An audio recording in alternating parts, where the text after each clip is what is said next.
Fans of Star Wars, Lord of the Rings, Harry Potter, listen up. Ever wonder why you are drawn into these stories?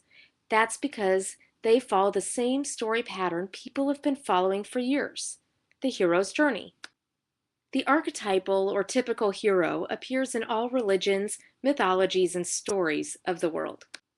As theorized by Carl Jung and Joseph Campbell, the developers of the idea behind the archetype, which we'll get to more later, he or she is an expression of our personal unconscious, meaning past memories and urges, and also our collective unconscious, the part of the unconscious mind common to all humans. They also believe that all archetypal heroes share certain characteristics. That is, there is a reoccurring pattern to each hero. This fact has only come to light this century after people like Joseph Campbell began comparing mythologies of the world. Now, heroes are constructions. That is, they are not real. All societies have similar hero stories, not because they coincidentally made them up on their own, but because heroes express a deep psychological aspect of human existence. They can be seen as a metaphor for the human search of self-knowledge. In other words, the hero shows us the path to our own consciousness through his or her actions. Now, back to what an archetype is. You will be hearing that word quite a bit as we study The Hobbit, so you will want to be familiarized with it. An archetype is a recurring pattern of images, situations, or symbols found in the mythology, religion, art, and literature from cultures around the world.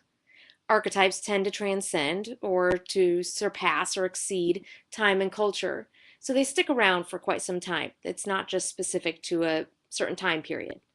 For this unit, we will be focusing on the hero's journey and the stages of this particular archetype. The first stage of the hero's journey is unusual birth. A hero's birth will always have an unusual aspect to it. Many heroes are born to royalty or are in danger at birth. Either way, they are marked by these circumstances as different and destined for greatness. Remember the beginning of The Lion King? Simba's birth is being celebrated. The unusual aspect of his birth is his royal status.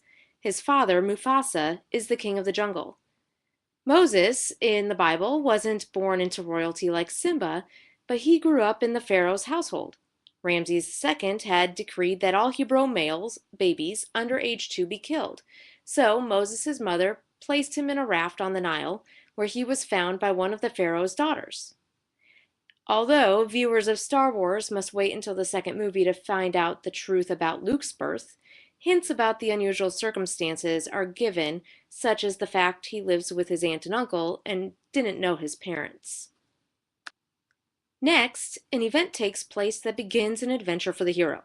Sometimes it is traumatic, like Wallace losing his wife in Braveheart, or it is coincidental, like Simba meeting Nala.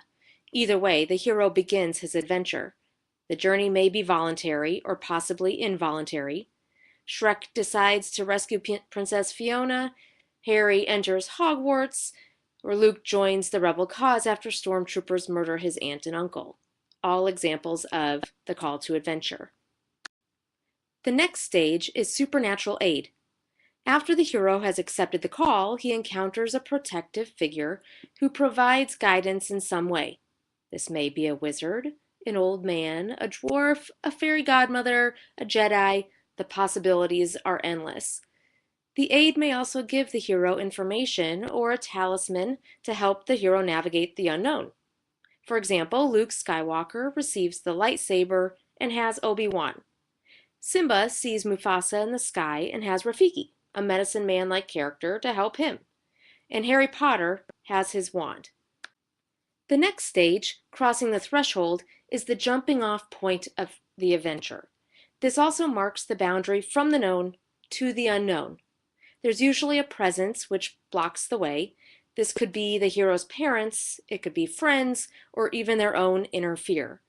The hero defeats or overcomes the obstacle and enters the unknown, and in the process gains physical, mental, and moral strength.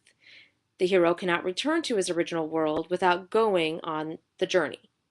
In The Lord of the Rings, Frodo crosses the threshold both of his house at Bag End and also out of the Shire. A hero just can't claim he's a hero and assume his position, now can he?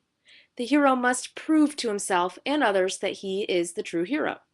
The hero is tested physically or psychologically throughout his journey and required to perform great feats, usually not just one time, but many times. In the end, however, the hero must face his greatest fear alone, even though he may have a companion with him. Luke faces Darth Vader in battle several times during the Star Wars trilogy. These battles, along with other services Luke provides for the rebellion, his training with Yoda, and his personal maturing, are all part of the trials he must successfully pass through to become the hero. Simba faces obstacles trying to return home and gain the kingdom back from Scar. Eventually, the hero is reborn and transformed somehow.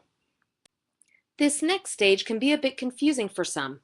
Elixir theft and ultimate boon are similar, but only one will typically appear in a hero's journey story. Sometimes the hero steals something that benefits others or earns something. This is called elixir theft. For example, when Prometheus steals fire in Greek mythology, that would be elixir theft. Other times the hero reverses or overcomes an evil force. This would then be known as ultimate boon. So in The Lord of the Rings, the One Ring is eventually destroyed in Mount Doom where it is created, and destroying that evil force, that would be considered ultimate boon. Atonement means to offer payment for a wrongdoing. During this stage, the hero redeems past wrongs, evil deeds, or gains recognition. This is the stepping stone that helps the hero take his or her rightful place as leader in the society. In The Lion King, the spirit of Mufasa, Simba's father, tells Simba to be as strong and assume his place on the throne. Simba, who has been reluctant up to this point to return to his kingdom, realizes he has little choice but to avenge his father's murder. Luke's ultimate quest is rescuing his father from the evil of the dark side. Luke consoles his dying father after he saves Luke and atones for his own past by killing the Emperor, the leader of the Empire.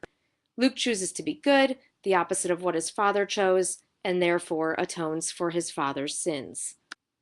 Because of the new knowledge, the hero may not want to return home.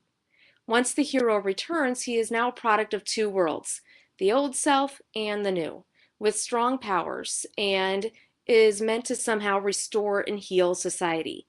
Sometimes the society accept his gifts, while other times they might not quite be ready. After defeating Scar, Simba returns home to Pride Rock, and Frodo eventually returns to the Shire with more powerful relationships. Apotheosis is the highest point in the hero's development and is the final stage in his journey. At this point, they are capable of doing things which their old self could not. The hero is rewarded at the end of his life, oftentimes spiritually. Normally, the hero achieves a life in bliss, often in a place with other heroes. Examples differ widely at this point. There's no indication of what happens to Simba, but we can infer from the appearance of his father's spirit that perhaps immortality awaits him. Here you can see Obi-Wan, Yoda, and Anakin Skywalker in spirit form. They all were Jedi Knights and are now rewarded spiritually for being on the good side of the Force, implying that a Jedi, like Luke, will be rewarded when his body dies. The version of the hero's journey archetype that I covered is just one of many versions out there. Feel free to investigate other models at your leisure. However, the stages presented to you here will be the stages tracked during our novel study of The Hobbit. Please see me with any questions you may have. Thanks for watching.